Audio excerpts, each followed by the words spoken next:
Livro Como Vencer a Batalha Espiritual, Pedro Dong, capítulo 4. Tema desta semana: o Exército do Vale de Ossos Secos. Meta de hoje: leitura das páginas 55 a 57. O rio que flui do trono de Deus coloca tudo em ordem. Há um rio que percorre toda a Bíblia. Conforme o capítulo 22 de Apocalipse, esse rio sai do trono de Deus e do Cordeiro e é chamado de o rio da água da vida, brilhante como cristal.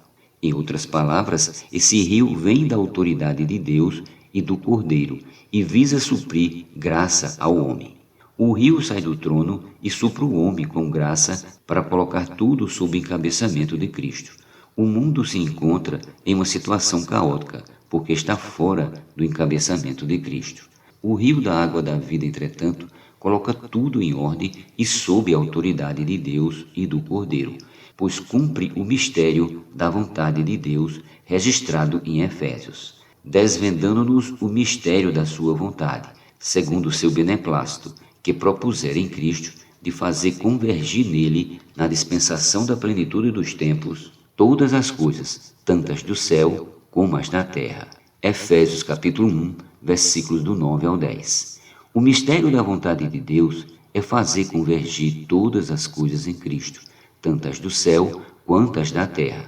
Portanto, esse rio tem o objetivo de colocar tudo debaixo do encabeçamento de Cristo. Ele sai do trono de Deus e do Cordeiro, suprindo vida, e não meramente um comportamento, conhecimento ou letra. Esse rio tem provocado uma restauração no meio do povo de Deus. Não apenas uma restauração de verdades, mas uma restauração pela vida. É por meio dessa restauração que Deus obterá tanto a edificação da igreja como o seu exército que pelejará juntamente com Cristo no final desta era. A seguir, para entender acerca da restauração, faremos um breve resumo do livro de Ezequiel. Um esboço do livro de Ezequiel. Ezequiel era da linhagem de sacerdotes do povo de Israel e havia sido levado cativo no exílio da Babilônia.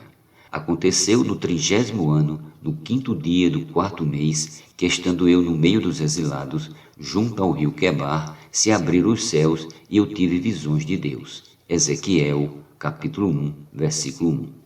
Uma vez que Ezequiel era da linhagem de sacerdotes, ele deveria iniciar seu ministério, mas como estava entre os exilados, não havia templo onde pudesse oficiar como sacerdote. Então Deus lhe deu outra função, a função de um profeta, e passou a lhe dar essas visões. O início do livro de Ezequiel fala dos 4 seres viventes que zigue-zagueavam diante do trono de Deus. Até o capítulo 24, temos as visões sobre a repreensão do Senhor contra seu povo antes da queda de Jerusalém. Esses 24 capítulos falam do juízo de Deus contra a cidade santa, Jerusalém, contra o templo, contra os falsos profetas que surgiram em Israel, contra os anciões do povo de Israel, que eram idólatras, e contra os demais habitantes de Jerusalém.